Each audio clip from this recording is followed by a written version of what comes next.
Hello everyone, welcome to part 5 of our videos in which we are discussing chemistry class 12th chapter number 1 solutions, and our today's topic is Raoult's law.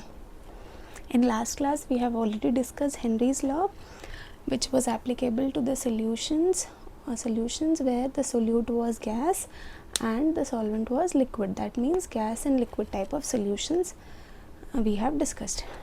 And today we are going to discuss Raoult's law, which is applicable to liquid solutions where both solute and solvent needs to be volatile liquids. Okay, and Raoult's law states that the partial vapor pressure of a component in a solution, that means partial vapor pressure of a component in a solution, is directly proportional to its mole fraction. And mathematically I can write PA is equal to P naught A into Chi A. Raoult's law simply यही कहता है कि partial vapour pressure किसी solution का किसी component का partial vapour pressure depend करता है उसके मोल फ्रैक्शन पर. मोल फ्रैक्शन यानी मोल फ्रैक्शन आपको बताता है अमाउंट कितना है सोल्यूट का, राइट.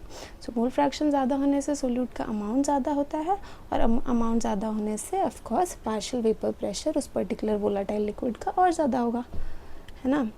सो राउल्ट्स लॉ भी एक तरीके से स्पेशल केस में ही आता है हेनरीज लॉ के. हेनरीज लॉ भी यही कहता था कि प्रेशर जितना ज़्यादा होगा गैस की सोल्यूबिलिटी उतनी ज़्यादा होगी, प्रेशर जितना ज़्यादा होगा गैस का मोल फ्रैक्शन उतना ही ज़्यादा होगा.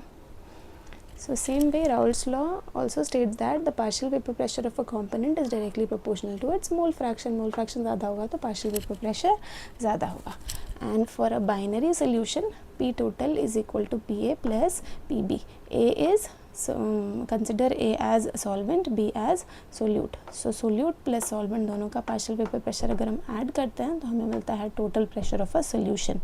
And total pressure of a solution is equal to partial pressure of A component plus partial pressure of B component. यानी solute और solvent का partial pressure add करने से हमें solution का total pressure मिल जाता है. And that is further equal to, we know that PA is equal to P naught A Chi A and PB is equal to P naught B Chi B. That was nothing but Raoult's law already, we know that, right.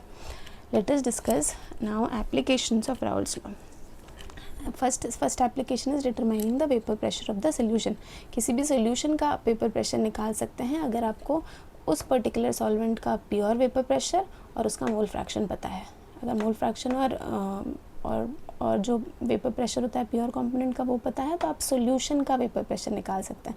आपको हमेशा याद रखना है PA क्या है, उस particular component का vapour pressure in a solution, ठीक है, सोल्यूशन में.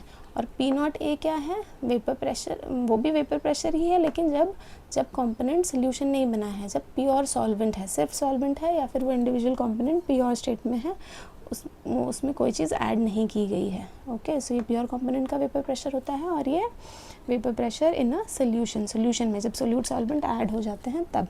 सो you can determine the vapour pressure of the solution. Then second is explaining delta TF and delta TB. Delta TB is elevation in boiling point, delta TF is depression in freezing point. That we are going to discuss in our next class. Next class में ये दोनों important colligative properties है जो हम discuss करेंगे next class में. तो उनको एक्सप्लेन करने के लिए भी राउल्ट्स लॉ एप्लीकेबल है. And third is separation and distillation process. Separation और डिस्टिलेशन में भी राउल्ट्स लॉ का हेल्प लिया जा सकता है. Okay, so this was all about Raoult's law. Thank you.